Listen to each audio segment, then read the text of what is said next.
Hi, I'm Zlatomir Fung, and you're watching the Break It Down show. Zlatomir Fung is one of the best young cellists. That just means he's one of the best cellists in the whole world. He's widely regarded as one of the main players of people who play the cello. If you guys don't know the cello is like two sizes bigger than a violin. And I've got Baton Six, Brian Dix here with us, helping me with all of the fancy questions because he's a man of the arts, not just the marching arts like he claims. And I dig it that you're on the show here, Zlatomir. I'm going to ask you a basic question. I've seen you live at the Pacific Symphony. You did a show with a piano accompaniment, and so for the audience, it's Zlatomir sitting with his cello and a guy playing a Steinway, and it's incredible. You are very emotive when you play. If you were sitting in a symphony, you can't be as expressive with your body and your playing, I'm assuming, or correct me if I'm wrong. I don't typically see that from other players. They usually are very controlled. Yeah, that's a great point. I mean, I think that one of the challenges of playing in a more solo capacity is that you have to create the same sort of energy that often 50 to 100 people would create in a larger ensemble and still give that sort of immersive musical experience. So I think you have to give it a lot physically in terms of your focus and of course the emotional side too. So. Well, that's amazing because solo players I consider to be all stars, but do you feel like sometimes you miss sitting in the larger ensemble and going through some other works as always to being the premier person up front? Yeah, absolutely. When playing in a larger ensemble was when I was growing up learning how to play the cello. It was always sort of the core part of my education. I remember the first string orchestra that I played in was when I was 6 years old, and the conductor or the leader of the ensemble, I still very vividly remember the way that she conducted the rehearsals and what she brought to it. And I think that ultimately, the act of playing with other people is the most inspirational, the most educational thing that we can do as musicians. It brings us closer together, closer to the art that we play. So. Right. I mean, it's just like a pinch hitter on a baseball team. I mean, the pinch hitter has to go up there and he's got to knock it out of the park and do what he has to at that time. But they were an ensemble player for the longest time prior to, so they know exactly what to do when they're at that position. Right. Exactly. Well, Zlatomir, this is such a great privilege for all of us. And we've got so many questions because everywhere that we've done research with regards to you, there is a wonderful biography on your homepage, which I hope everyone gets the opportunity to read. And then when you go to other websites, it's a history of how people use copy and paste. So it's the exact same thing all over. So we're going to go and read between the lines because there's some basic questions we have to know. Sure. And the big one is that 2 states consider you to be their home prodigy, Oregon and Massachusetts. Sure. Well, so that's a funny question because I feel that I feel like both states in a way are my home, because Oregon is where I was living in Corvallis, Oregon with my family for 6 years, almost 7 years. And that's where I started to play the cello. And that's where I had my first teacher. So, and that's where I played in my first orchestra, the one I was just referring to. So in a sense, that's where all the seeds were sown. Okay. Now, were your parents musicians? So no, they were not. Actually, both my mother and my father were trained as mathematicians. Mathematicians. All right. And your father's an engineer, right? Exactly, yeah. Wait, before we progress further, do you find that sometimes engineers can be very explicit when trying to analyze music? And you almost want to tear your hair out? Absolutely. So my father, he has an incredibly analytical mind, and I remember there were two moments that this came out really funny. One is I think we were attending some sort of Baroque concert. There's some Vivaldi and like Telemann, stuff like that. And at the end of the concert, he was like, "Oh, that music I really love. It reminds me a lot of techno." I was like, it reminds you of techno. He was like, yeah, the strict rhythm, the repetition, the structure. And I was like, oh, that's very interesting. So he's looking at all the mathematical aspects. He's not thinking like, oh, that was such an emotional, moving experience to see the collective perform there. And then another concert we attended was this string quartet concert with the Jerusalem Quartet, and they were playing a Brahms string quartet. And at the end, he was like, "Oh, it's just too romantic. I couldn't connect to it at all. It's too romantic, too gushy for me." The lines were too long, and they didn't quite connect. Yeah, slightly obtuse, I think, would be a perfect vernacular for that. Okay, right.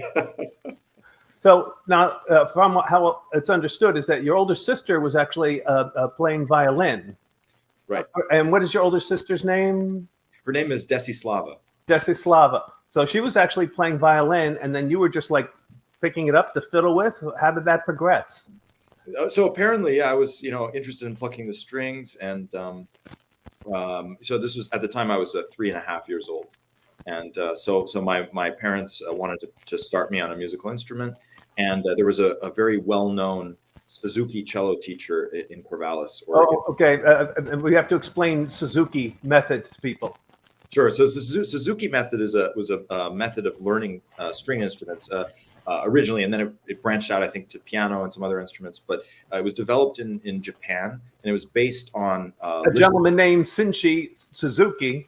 And he did not make motorcycles, but he was like the youngest of 10 children, and his father owned a violin factory or something like that. Correct? Right. Yeah. Well, you know a lot more than I do. That's amazing. Yeah. Well, Pete knows the motorcycle more than I do, so let's stick with the strings. Yeah. So yes. So she was a specialist in this method of teaching young children how to learn the cello, and her name was Ann Graby, and her name is Ann Graby, so I started playing the cello at that age. The first year I didn't do anything, just learning how to sit still, which is frankly still quite a bit of a challenge. Yeah, you move a lot. Yeah. Oh, and as a generalization, is that the Suzuki method starts children at a very young age, and the instruments are quite small, so they're not the full size yet. Exactly. Half size, 3/4 size, things like that. Exactly. One of the things we've found over the years when we talk to people who get to the top of their profession, which is where you're at, that they often say, like, I wasn't the best cellist. I was just the one that just kept going. And I kept getting a little better, never really found the limit of my passion because I keep going forward. Does that resonate with you? Or would you say, like, were you always ahead of it? Because there are other people that are like, they were like born to play the cello, or like Mick Gillette was born to play the horn. Mick Gillette can play the trumpet mid-song and switch to the trombone and switch back to the trumpet, and like, which is mid-song. You don't get to do that unless you're Mick Gillette. So how would you rate your level of virtuosity as you came up? I think that, I definitely wasn't the prodigal type, the type that, like, by the time I was 7 or 8, I was like, playing these virtuoso pieces, like impeccable.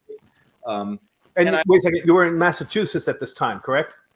Yeah. But when I moved to Massachusetts when I was 9, so okay.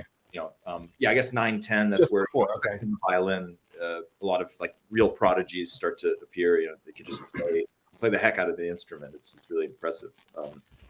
I don't feel that I was exactly that type. I think that my progression was consistent and fairly steady, and it also helped that neither of my parents really knew anything about music.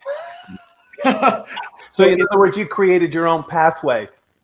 Exactly, and I had phenomenal teachers who were guiding me, not pushing me to do too much too soon, and because my parents weren't really in the know about, like, this is a high level of playing for an 8-year-old. They didn't push me to go further than what they thought was just a normal way of progressing. So I think that normalcy was, I really value that looking. Oh yeah, but there's a point where you figure out where the on-ramp is to the highway. And there had to have been a point in your career where you said, yeah, now I need to move forward. Where is this? Right. Absolutely. I think when I was around 12 or 13, there were a couple formative experiences. One is that I attended a summer camp of sorts at the School of Music at Indiana University in Bloomington, Indiana. And at the time I was 12, and there were the age range was 12 to 18. So there were kids there who were, 17, 16, preparing for auditions to go to school to study music. And, from my perspective, just being 12, I was such a long way away from thinking about, going to school or studying music professionally. But here these people were, and they had really already devoted so much to it. And being in that atmosphere, it kind of opened my eyes to the possibility of what it meant to sort of devote oneself to something in that serious of a way. Well, now that you were in the batter's box, with people that you in the league that you wanted to be in, did you see like maybe 18-year-olds and 15-year-olds saying, "Yeah, they shouldn't even be here"? I think at the time it was the atmosphere was collegial. I think there wasn't, but I was competitive. I always felt very competitive with other people. So, when I saw an 18-year-old who played really well, I was like, I want to play that well. I want to play that in tune. I want to play that piece that they're working on. Maybe that piece was a little too advanced for me at the time, but I was like, I'm going to get there. And so a little bit of the analytical side from your parents may have come through, where you saw them playing in the upper range or the tessitura. You're just like, now I understand it. Now I get it. There's a technical aspect that I haven't achieved yet. Right. Absolutely. What language did you guys speak in the house growing up? I'm sorry? Say that again? What language or languages did you speak in the house growing up? English entirely, yeah. So my mother is from Bulgaria, and she's a native Bulgarian speaker. And she attempted to teach me and my siblings Bulgarian, but it didn't really work out. So was she pushing music from her country to you? No, not really. I think she was always her side of the family was always very passionate about classical music. So it was kind of, the tradition was there. She just wasn't really involved in it. She never played an instrument seriously, but she always loved it. No, and apparently it was a joint decision for your parents to bring you into homeschooling. Yeah, that's right. Is that a Massachusetts thing? Yeah, exactly. Okay. So that was about a year after this summer camp that I was just describing in Bloomington. At that time, I started to have my own ambitions of sort of seeing, as I mentioned, I'm very competitive. So I wanted to do these competitions abroad, sort of seeing how I would stack up to people of my age. So the first big one that I did was in Switzerland in 2012. 2012. All right, we have to back up just a moment, okay? So you're being homeschooled, all right, and you're doing a lot of computer work, and you're getting lessons, private instruction from wonderful people, and you go to your parents and you just say, I need $3,000 to go to Switzerland for a competition. I mean, was there like a stoic reaction on their part? Well, at the time, it was kind of, it's really funny. There was kind of a progression of, I think, involvement, a progression of involvement for them in what I was doing. And, also around the same time, my teachers were starting to push me more. I remember when I was 10, I was still practicing about like an hour a day, which compared to some other people who are 10 is not a lot. Some people are already practicing 4 or 5 hours at the age of 10, which I can't imagine, but they exist. And then my teacher was telling me, well, I think that you should double the amount of time that you practice. And she just kind of said it very matter of factly, and I was like, it didn't really occur to me, but I started doing it, and then I started seeing more rapid progress, I suppose. And then, I had another teacher that I switched to about a year later. And then I started practicing like 3 hours a day, more and more intensively. So, my parents were becoming more involved. I was seeing my teachers more often. So when I approached them finally with this idea of, wanting to go to Switzerland to do this competition, they were like, okay, let's give it a shot. Really? And so, funnily enough, this is actually Absolutely. Wait a second. Absolutely no hesitancy on your parents' part when you said, "Yeah, I want to." When as a teenager, I need to go to Switzerland, yeah, and you're going to have to pay your own way. That's what you tell your parents. I think that they kind of my mother in particular, she warmed to the idea. I would say, and what's funny is that when I actually ended up going, in the very first round, so the competition had 3 rounds, and the first round I was supposed to play 15 minutes or 20 minutes or something. Literally 5 seconds in, I make an egregious error. In 5 seconds into my performance, I make an egregious error, and I'm just like sitting there playing and thinking, "Oh my God, we came all this way, for nothing." And my mother later told me after the round that she was thinking the exact same thing. She was like, "Oh my God, we came all the way for nothing. He just screwed up right there. He couldn't handle the pressure."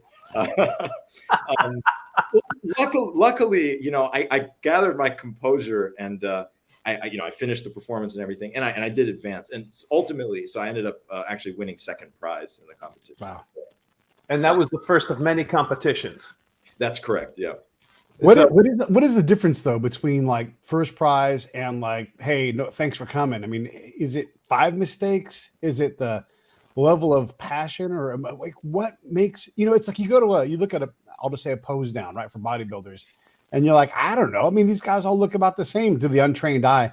So what are you guys noticing that we're not? This is a great question. It's with the Olympics going on, it's like this kind of thing is on our minds. It's like, what's the difference between this, such a high level, so such little to discern, for the untrained eye. And right. I think that mistake that I actually made was interesting and important because it did go to show that they weren't looking for the mistakes. They were looking for other things. Because I'm sure that there were other people who played without as egregious an error as I did, who may have not advanced. Because I think it was sort of the whole package, the attention to detail, the attention to the qualities of the sound, sort of really just the detail. I think it's the detail and the passion. I think you can say that about a lot of different types of crafts, that really when you can feel the detail, that's when it's Now, sometimes I know that you and your instructors do a great deal of research, finding the best pieces and knowing the entire library for cello, or help create that newer library of cello. Have you entered, and I know you've been through many competitions, I'm sure you've been through a competition where you played a piece that you said, I never want to do this again. Yes. That's how I want to know what's going on there. Right. Well, for some competitions, have more stringent requirements about what you need to play than others. And the ones that I always enjoyed doing were the ones where I could create my own program. So play the pieces that I wanted to play. I've always felt that I have strengths and weaknesses as a musician. And I like playing the things that show off my strengths, and I don't like playing the things that expose my weaknesses. Mm-hmm. So there were moments for sure, I can think of certain pieces that just aren't really, I didn't feel as close to them emotionally. I didn't feel as comfortable with them from a technical perspective. So those were definitely challenges. Now, I know later on in our broadcast, we're going to discuss a little further about the International Tchaikovsky competition, but just a little more about while you were in Massachusetts. All right, so you're building chops, you're building ensemble chops. Were you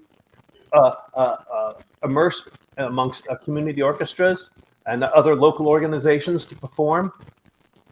Yeah, so a lot of my education, musically speaking, was happening at the New England Conservatory at the preparatory school. So every Saturday, I'd go in with my family to the conservatory, and I'd have classes from like 9 to 6. So I do music theory, ear training, and some history, and I would do a lot of chamber music too. I'd play with other people, and then of course orchestra at the end of the day. So I was getting a lot of ensemble playing contact with different types of teachers and different types of players, conductors. So I really credit that with a lot of growth that I had during that period. Oh, wonderful. And any other community organizations that you were part of? That was the big one, and then I, of course, had my teacher, and I was also doing smaller local competitions with community orchestras. So I was getting opportunity to play with them and build up experience in that way. So. Now, and you said you've been in Massachusetts since when? 2008. And how come you're pronouncing all of your R's? I don't know. How did that happen? Well, I guess isn't Oregon like the training ground for NPR reporters? Or it's like Oregon and Nebraska or something. Yeah. Well, just out of curiosity, I know we'll jump back. Is that on the cover of your website? There's a picture of you on a grassy knoll. Is that an Oregon knoll or a Massachusetts knoll? So that was actually taken in Taiwan when I was on vacation there. Yeah, so it was a really stunning landscape in a town called Ilan on the northeastern coast. So. Okay, you were vacationing with your cello. Yeah. Because unlike baseball players, the musician travels with their axe because they have to keep their chops up constantly. Yeah, I want to actually ask about cellos a little bit too, because as you get older, like your mom and dad probably buy you a decent one to start on, right? But then you probably quickly, realize, hey, I need something a little bit better, like just to sound appropriately in the group that you're playing in. And I don't know like what level of machine you work now, but you can get a Stradivarius cello. So what do you graduate up to, and how does that process go? Like when you go to your folks, you be like, I need 5 Gs for a new cello, or even like those silent ones, the carbon fiber ones, where there's really not even a cello in that cello. Like talk a little bit about the instrument, because I don't think we ever hear about Stradivarius violins, but we don't realize all the different things you have to consider and how you grow into these higher end machines. No, absolutely. It's such an interesting process, and also a difficult one and frustrating one many times. So you're right. When I was younger, the instruments were much cheaper, of course. And you can. In fact, I remember one instrument that I was playing on I think around the age of 8. I actually destroyed by accident. It was on my back. I was holding it on my back, and I was carrying like a stool and some other thing in my other hand, and I lost my balance and I fell on it, and the whole cello like just kind of like it cracked in a compressed way against the ground. So luckily it was not a very valuable instrument, but it ended up being turned into a lamp. The wood was used to create a lamp. So that definitely taught me a lesson about how to be cautious with the instrument. When I was like 12, my parents helped me out to upgrade to a better instrument. And then in my later teenage years, I was actually, at that point, I was actually making money from playing concerts and also the competitions that I was doing. So I was able to pretty much buy my own cello when I was 17. So, and then since then, I've saved up and upgraded. I just traded in the cello that I had since I was 17 for a new cello last year, which I'm really happy with. So, I hope you got a good deal. And if you don't mind me asking you, and we can just ballpark, not talking yours specifically, but if someone is going to be a solo cello player, what are you looking at? Like what is a professional grade soloist cello cost? And then do you need a backup? Like, do you have a gamer for like, I don't play this one except for when I'm on the road? Yeah, that's a great question. I think there are different opinions on how that should work. I mean, I would say that the main cello of like a soloist ballpark will be anywhere from $100,000 to 10 million. With this is the most expensive Strads, or 10 or 20 million. But in many cases, those cellos are not owned by the performers; they're loaned by foundations or individual benefactors. I'm actually I own my cello, right, and I'm really thrilled with that, because although I would like a better instrument ultimately loaned to me, that would just be incredible. I know at the same time that if that were not to pan out and I had to go up on stage for a concert, I would still feel comfortable with the instrument that I have. I'd feel like I would feel like the instrument is not holding me back in a major way. Do you have to like know the old cello players to see if maybe you can like, and I'm just asking legitimately, like, is that a thing where you're like, you know what, I need to meet some of these people so that I can maybe take over the foundation's cello once this 89-year-old man or woman stop? I mean, or is that too vulture-ish?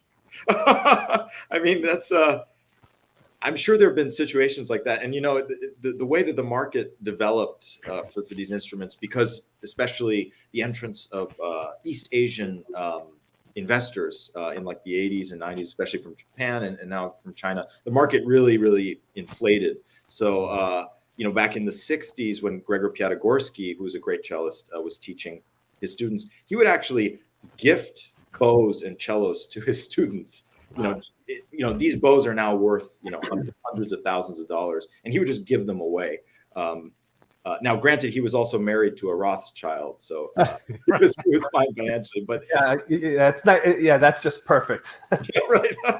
One more quick question on the business of cellos and being a cellist. When you were coming up, at some point, you and your folks realized that this is a viable path for you. You know, and maybe you're playing some friend's wedding or, you know, reception or something like that. When did it really click for you? And what was the event like when you're like, actually, I think I can actually not just make like a living on the side, but like $100,000 instrument kind of living? I mean, that's a different thing. Right. You know, I think there was never really like one single moment, but definitely, you know, what I was referring to, that period between the ages of 12 and 13, when I was going to the summer camps, and then when I kind of made the decision to go for that competition in Switzerland. That was around the period where I was like, okay, I'm gonna give it my all. And I think I was really, really fortunate that my parents both had the inclination and the resources to be able to support me in that way, and really help me go for it. So.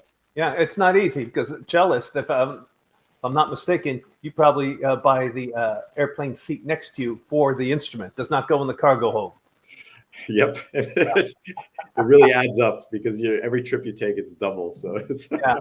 So you finish your studies. You got a high school diploma, and then Juilliard was your number one pick.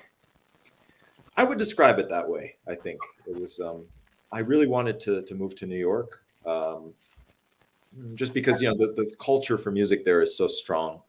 With, you know, I think it's kind of like the beacon in a way for classical music, at least in this country.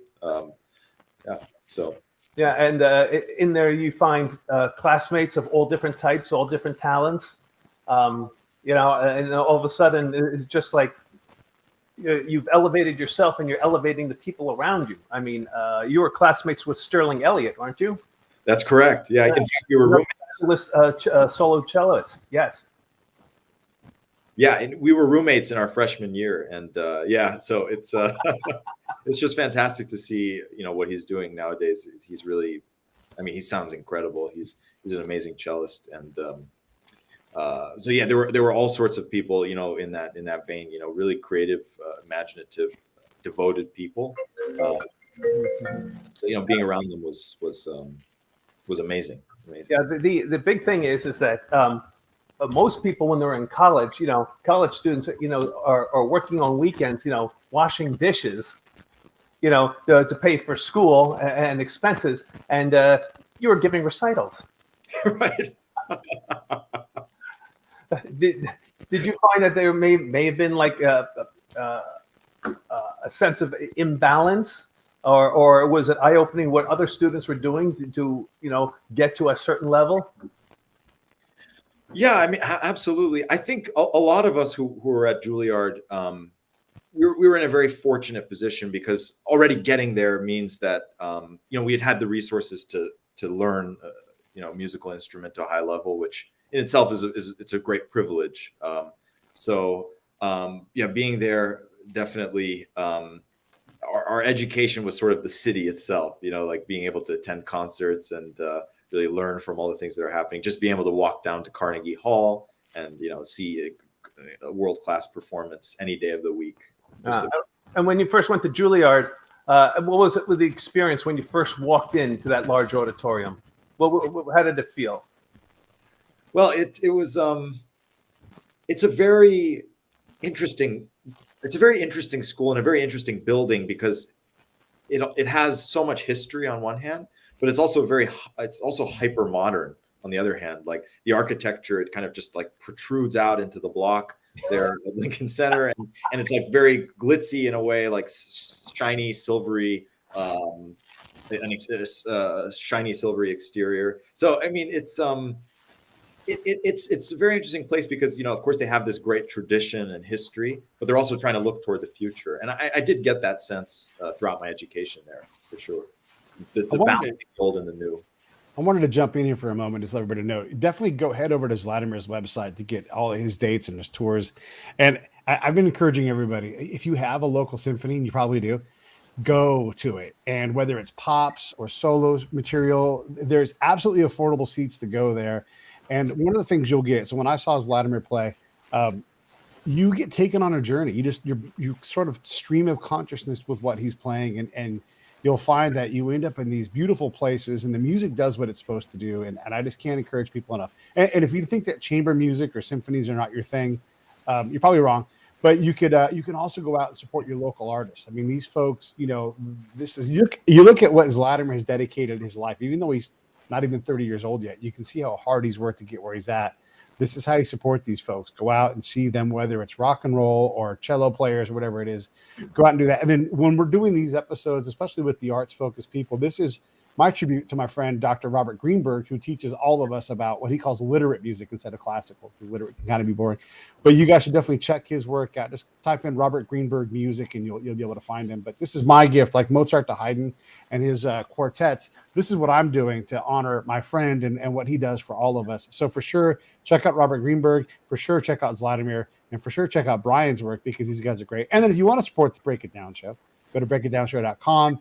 and go into the PayPal link and mash that button and put $5-10 a month in the pot. That helps me continue to do what I do. The show isn't free for me to do. It costs money, and I'd love to go on the road. The more that I have in the bank, the more I can invest time and effort in enriching what we do here. So those are my big things that I want to say. I want to bring it back over to you, Zlatomir. I've been thinking about so we talked about like coming up and Boston and Juilliard. At some point, like a lot of people who go to Berkeley don't graduate because they get what they need from the school and then they go on to become a professional. Juilliard seems to graduate more people from my point of view. Maybe I'm wrong on that. Is there a reason for someone like you to go in and get a master's degree in performance? A friend of the show, Chris Thomas King, plays blues like incredible. He's the guy who's at the Crossroads in Oh Brother Where Art Thou. And before he took on that role, it's the guy that can play blues as good as anybody in the world, right? He goes and he gets a lesson specifically on Depression era blues guitar playing. So here's a guy who's a master at his craft, but he still has that peak he can fill by going and getting a specific kind of training. So what is left for you education-wise? Oh, well, I feel like so much. I mean, I think one of the tensions, between having an education in the arts and being an artist is that, music and all sorts of arts are often very personal journeys. And, everyone has their own way of relating to what they're doing, their own way of coming to understand what it is they want. So to be thrust into a curriculum can often be a stifling experience. And I think definitely there are risks of that at a school like Juilliard. But beyond the school itself, like for me, what I feel like every day, honestly, when I log on to YouTube and watch Yo-Yo Ma play, that's like a lesson for me, because I see someone who's just at the absolute peak of not only the craft of playing the cello, but also sort of the spiritual betterment of being a communicator, being an artist. And it's just inspirational, both from the analytical and the emotional side of being an audience member, to see how that's happening. And then, of course, reading interesting books, biographies of the composers whose music I'm playing, attending concerts. I think of that as profoundly educational in so many ways. So, and then, of course, also I do play for people still. And get their feedback, because there's many people whose taste I really trust, and I feel like I can trust them to tell me that's not quite right, or I don't think that's coming across the way that you think it is. or the way that it would be most successful. So many different facets. Yeah, that background, not only knowing the music itself, but the composer, why it was composed, the cello that you're playing, the strings that were made for you, everything combined. And basically, that is probably that total immersion of self in one desire to get to that higher platform is probably what catapulted you at the International Tchaikovsky competition. So we would like to know a little bit about more of that. And for our audience, this competition that takes place in Russia happens once every 4 years. And they have divisions for each instrument. And you were in college at the time, correct? That's correct. Platform is yours. Well, thank you. So this was in June of 2019. It was the end of my sophomore year at Juilliard as an undergrad. And Sophomore. yeah. And I essentially, it had been my dream, actually. It kind of comes full circle. It had been my dream to attend the competition since 2011, which was the same year that I attended the Academy in Bloomington. Because that summer, the competition was happening. It was 8 years prior, so it was 2 editions prior. And it was the first time that the competition was live streamed on the internet. And I remember not only during the competition, but months after the competition ended, there were archives of the performances that had taken place. And I was just obsessed. I was watching on replay these young cellists. Especially the prize winners were just amazing. And, I'm really honored to call, for example, the first prize winner in 2011 was this phenomenal Armenian cellist named Narek Haknazaryan. Mm-hmm. And now he's a friend of mine, and I saw him actually a couple months ago when I was in Russia again. But at that time he was, just like my absolute idol, and I was watching his performances over and over and over again. So at that time I was like, that stage, being there in front of the whole world to see with the live stream, I really wanted to do that. So okay, and there's no age limit, correct? The age limit is 32 or something. And the young end of it is, I think, 16. So there is an age limit, but it's a pretty broad one. Mm-hmm. And so, in 2019, I had the opportunity to go finally, and the competition was held in St. Petersburg. So this was another thing where you had to ask your parents for money to go to. Well, actually, because of the profile of the competition, they pay for your flight. And so the only real costs associated with it were the costs of making the application tape. Mm-hmm. And I was lucky. I got funding for that from Juilliard to make that recording. So I was being helped on a lot of different fronts. It was really, really lucky. And then, when the competition happened, they would pay for the flight, including the seat for the cello, actually. That's a true blessing. It is. When you're carrying around your cello, again, this is something, it's probably the most expensive thing that you own. I know, like, if I have, I used to be in combat, right? I'm a warrior. Brian is too, but Brian played a horn. I went out and was a spy. If I'm carrying my gun and it's out of its holster, it is the only thing I'm doing. I am not like doing anything else. If I'm carrying something expensive, it is the only thing I'm doing. If I have a knife open that I'm carrying, and when I'm done with the knife, I put it down, because I will absolutely lose track if it end up with the knife in my thigh or something like that. Is it the same thing with the cello? Where you're like, this is the only thing I'm doing. I'm only carrying this cello. I'll come back and get my other bag or whatever. How do you keep that thing? We had Felton Pilot is a really, really fantastic trombone player. He was in a band called Confunction. And one day he was going up the stairs to go on stage, and he stomped on his trombone and bent it in half, and had to figure out what to do. Luckily, they had another trombone there, but just by luck, right? So this is the worst fears.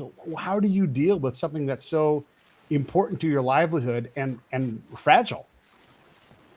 It's difficult. I've had, as I mentioned, I had that incident when I was 8, where I destroyed the cello, and that was a wake-up call. I actually had another more recent incident, which was not as severe, but still painful, where it was my cello. I owned it, and this was a much more expensive instrument. I actually damaged the top of the cello, the scroll. I kind of severed it from the neck, so it kind of looked like the cello was beheaded. Wow. This happened. It was like during a rehearsal, and there was a crowded room that we were rehearsing in, And the previous night, I had only gotten like 4 hours of sleep, so I was very exhausted and not really. I was a bit out of it and unfocused, so I kind of was just stepping over the cello, and I wasn't paying attention, and I tripped over it, and that's how it happened. So these things happen, and ever since then, I've had a very strong rule. I've had the rule that the cello is either in my hands being played, or it's in the case. Yeah. So when that cello is in your hands, okay, and you're going on stage for the first time, for the first round, for the Tchaikovsky competition, you held on to that baby as if it was one, as if it was part of you. Right, exactly. And I actually had the opportunity a couple years ago to play on a Strat for a few months. Ooh. And this is a multi-million-dollar cello. And what's interesting is the first couple of days when I was playing on it, I was like it was like tiptoeing, in a lion's den or something. It was like, I was like really trying to make sure that I wouldn't do anything to damage the instrument, like being super careful, moving slowly. But then I realized that you can't actually have that relationship with the instrument because the instrument was meant to be played, so you need to just treat it as this thing that's going to give you something. And you have to sort of let go of that feeling that, oh, it's so valuable. I mean, it is valuable, but it's an instrument and it's serving you. So it's funny, when you mentioned like walking out on stage for the Tchaikovsky competition, it is like one, it's part of you, and you have to feel that it's an extension. And every time that you walked out, at least for Tchaikovsky, did you feel like it was you're out there for the very first time, the audience is someone new, and that you just have to thrill them because you had to play how many pieces? Yeah, a lot of works. I think in total about 2.5 hours of music throughout. 2.5 hours of music, and there was certain eliminations, correct? Correct. And when it came down to the finals, it was just between you and one other. It was 6 people in the final round. And what was your final piece? My final piece was the second cello concerto written by Dmitri Shostakovich. Perfect for the Tchaikovsky Festival. Just keeping it in house. Exactly. The thing is, with solo work, it's not just the examining of the notes, but it's the emotion that's pouring out. It's the knowledge of the piece, but it's an instrumentalist who draws on their own personal experiences from life, from childhood, from school, from everything, good, bad, things that you read, things that you've seen, places that you visited. And how old were you when you took that stage? 20. 20. It was probably one of the most amazing experiences because you, in my mind, you had to catapult everything that you have ever known into your life for just those few minutes. Absolutely. And in a way, also, you have to try to catapult things that you also will never know. Like you have to kind of try to embody, for example, the Shostakovich concerto that I just mentioned. Having the opportunity to play it in St. Petersburg was a very emotional experience because that city had such a strong association with Shostakovich, and also the suffering of the city during World War II, with the siege. And, he was there, and he wrote, of course, the 7th Symphony is based upon that catastrophe. So, sort of trying to channel the immense tragedy that still exists there energetically, in a way through the music. It was a tall order, and, I tried. So you did more than try. You did well. It's incredible. Took it home, that gold medal. That's just, that's awesome. More than trying. We don't see it on the wall. Vladimir lives in a submarine. He's like, I'm not going to be here long. I'll be on a plane next to my cello, headed somewhere. For our audience, he's currently in St. Louis. Oh, okay. There you go. All sorts of wonderful things out there. And you have graduated from Juilliard. Right. And, looking at your performance schedule and places that you've been, first off, you're on the West Coast a lot. Yeah, you've been on the West Coast a lot. And not just with major symphonies, but with chamber ensembles and smaller symphonies. And I noticed coming up that we're going to what they call Tier 1 and Tier 2 and Tier 3 level symphony orchestras. You're going to be in Greensboro. And Greensboro is part professional and part community. And I think that's just a blessing that you're able to translate your talents to at all levels of symphony orchestras. I mean, do you have certain goals when you're accepting gigs like this? Absolutely. I think that for me, I'm still at the phase of my career where I really just want to absorb as much as possible, and perhaps most importantly, develop experience. Because I've always felt that you learn more from the bad performances than you do from the good ones, and you have to give a couple bad performances before you can give your best performance. You just need to get the mistakes out there, and so I really feel like the trajectory that I'm on, I really want to keep doing what I'm doing, just playing as much as possible in all sorts of different contexts, all sorts of different levels of pressure. I try to take every concert as seriously as possible. But of course, yeah, and a lot of the communities, I mean, because it just happened in the winter to be going to Miami and Key West. How did that ever work out? I'll never know. But I mean, do you take advantage of what goes on within the community? Do you get yourself out there, find out a little bit about the local culture? I try. I try. It depends on the situation. Sometimes I'm so stressed about the concert that I'm just in the hotel room or whatever, just practicing nonstop. Other times, like maybe it's like the last concert on a tour that I've been doing, and I've already done the same concert 4 times in previous cities, and I can just go to a museum or go to the beach in some cases, and just enjoy the scenery and enjoy the experience of being there. It really depends, but overall, my priority is I do have to treat it as a business trip, so I can't think of it too much as a vacation. Oh. Does Juilliard teach you how to run a business though? Like, okay, you're going to be a soloist. You need to have, these programs, these professionals lined up so that you don't, do something. I mean, they teach you that, right? They've been doing a lot more of that. They have this new like entrepreneurship program, and there are a couple classes that are now required for all graduates. But I still feel like certain things you just look like for example, doing taxes, as because I'm like technically self-employed. So, right. That kind of stuff, you have to learn the ropes on your own. They're not going to be classes about that at Juilliard. Yeah. But you also make money in different states. So you have multiple filings to make. I mean, it becomes a lot. I wanted to back up into the, when you play a special instrument, we're going to have Dennis Kim from the Pacific Symphony on the show soon. And he plays a Strat.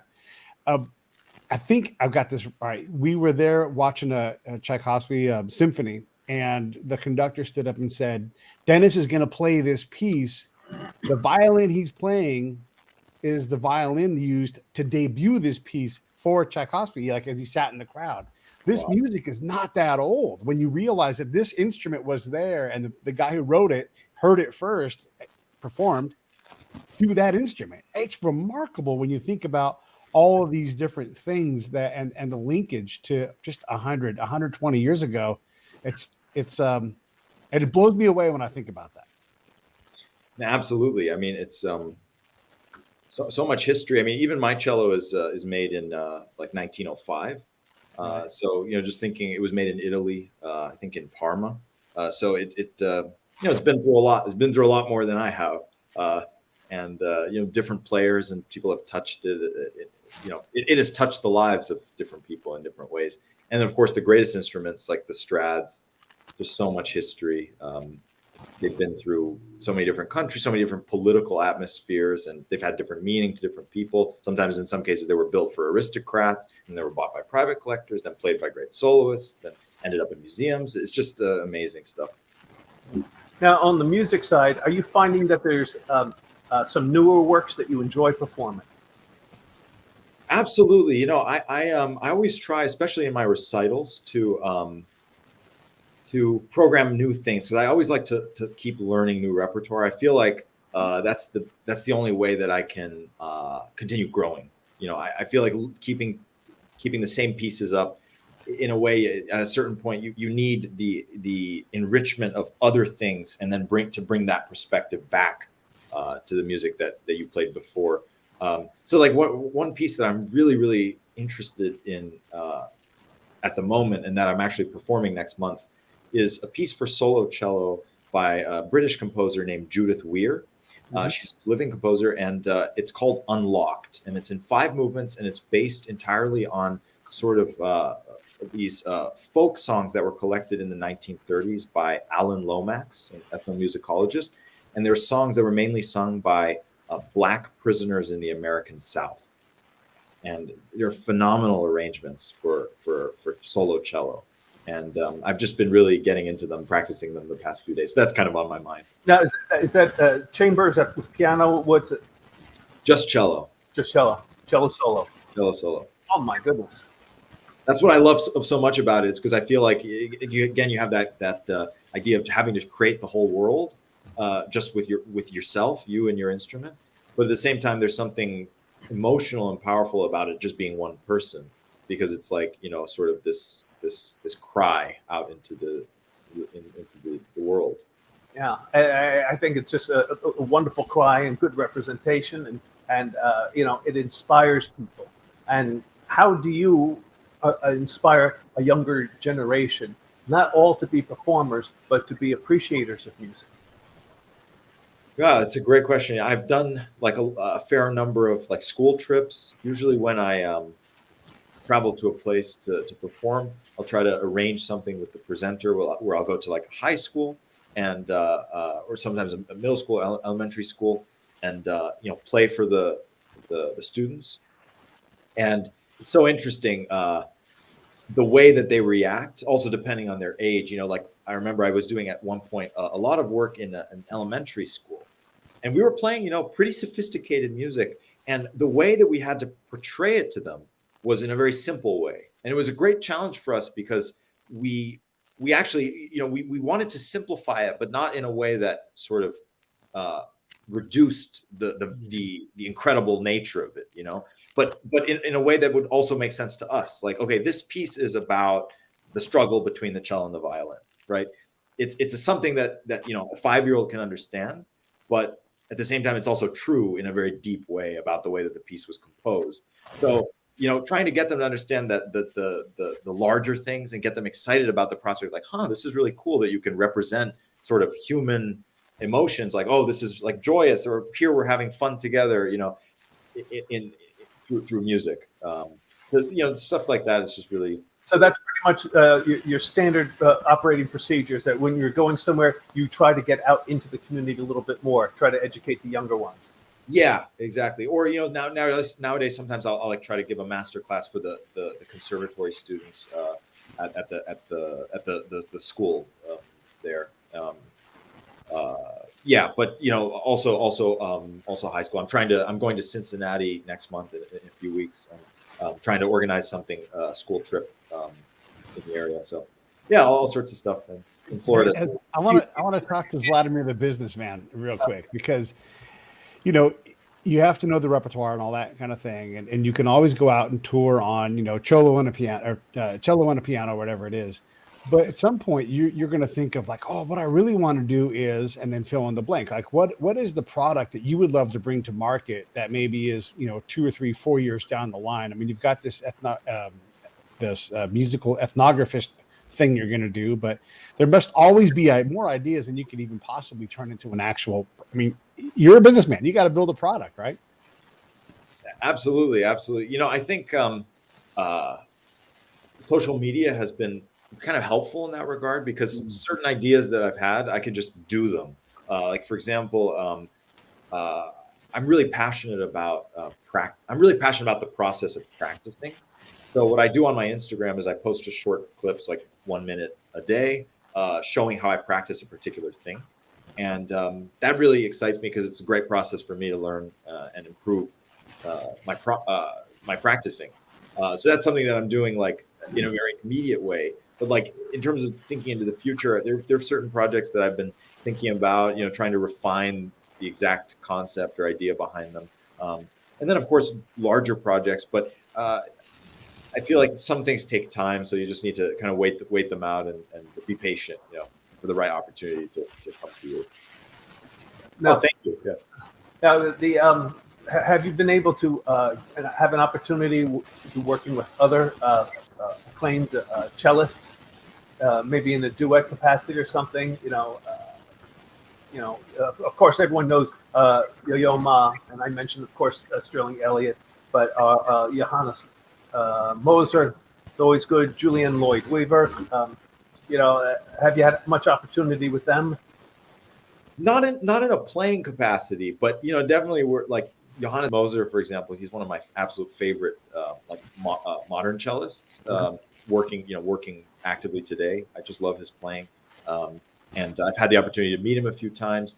It's funny because cellists, we're like a big family. And, actually, you just mentioning him, you just reminded me that this May at the Dresden Music Festival, there's going to be a big project with like 16 cellists, and we're going to do like cello ensemble. And Mr. Moser will be a part of that. I'll be a part of that as well. So I'm looking forward to that. Oh, that should be great. Get all you guys together to talk shop. Exactly. Yeah, and I know that there's a Slovakian group called Two Cellos. They're on YouTube a lot, and so it's just trying to garner more interest into the music. So I think that's fabulous. I mean, are you going to be doing like maybe TikTok 30-second snippets? And I've contemplated it, but yeah, I feel like I don't know. I don't really have that kind of appeal. But, well, out of the history of cellists, and then of course we could talk about Casals and Dupree, and one of my favorites is Mstislav Rostropovich, because he never left the cello behind, but he picked up the baton. Right. So he went into a different direction and led the National Symphony for so many years. Is there other aspiring goals that you have, or this is it? You're one with the instrument. I think that in a way it's actually so interesting that you bring that up, because 200 years ago, no one was ever just a cellist. All the great cellists from the early 19th century were also teachers, conductors, and most importantly, composers. They often wrote for themselves. And one of my aspirations is, since I'm really passionate about the sort of the craft of playing the cello, the actual act, the technical aspects, I would really love to one day write a book of studies, for the cello. So that would be one of my aspirations. Hopefully, I can do it one day. Just also maybe compose some short pieces for the cello. But I think the compositional side of being a performer, and it's funny because it's lost really only in classical music. When you talk to any band or jazz people, they're always doing their own thing, right? They're doing something that's so personal to them. Bands writing their own songs, but we don't do that in classical music. I think it's a pity. Now, the one beautiful thing is that I can honestly say is that I find more people, once they get older, their musical sensibility matures with their own physical and mental growth. So I never say that orchestras are a dead deal. I said they are always growing because people grow into that. Yeah. Yeah, and by you laying a predicate for the youngsters, I think that's extremely vital. Not everyone's going to be a great instrumentalist and a fabulous musician, but they should be out there and to appreciate the arts. Absolutely. And just to add on to what Pete was saying earlier, for me, actually, one of the most exciting things that you can possibly do, which is happening a lot right now, is go see a movie with a live score performed. Oh my God, it's so good. Yeah, it's amazing. For me, that's like the best. If someone asked me what's the one way that you would get someone to be passionate about the orchestra, that's the way to do it. They're doing that every year at Hollywood Bowl. They do that. They're doing Sound of Music this year. Who doesn't love Sound of Music? And then you have a symphony, and because it's Hollywood, they're like, and here comes Bette Midler to sing, and you're like, get out of here. It's such an incredible way. You're right. It's incredible. Everybody should definitely go. Anytime your pop symphony is doing something like that, go see it, because they're doing it for us. Like, they're doing it so we can all get into it. Yeah, it's a family event. It's hard to get a family to come in and get really jazzed about Brahms, But if you get the witches of Eastwick out there on the stage and the music is flying, the kids are examining and they're saying, "What's that? What's that? How come they're doing this? How come they're not moving the same way? What's that in the back?" There's questions. There's questions. There's all good questions. I want to ask one more operations questions because these things fascinate me. Because again, you've got a Lamborghini on your back as you travel, right? So, do you have a luthier in every town? And then, if you need strings, like, do you just bring a crap load of strings? I mean, how does the mechanics of working your cello work, and in terms of provisioning when you're on the road? That's such a great question. I mean, luckily, wherever you travel, especially if it's like near a major city, there's going to be someone local who can help you if there's like a real emergency, like your cello cracks or something. But I have a couple people in Boston and a couple people in New York that I trust, and then there are other people. Like there's a really brilliant luthier in Seattle who I visited once, and who I would really trust to do work on my instrument. In terms of strings, I carry 2 sets of spares just in case. Also carry a spare bow in case something goes wrong there. Right. So just got to be prepared. Yeah, for all sorts. Spare tux, a spare blue suit, second pair of shoes, extra socks, cufflinks, safety pins because the buttons break. This is a man that knows how to perform live right here.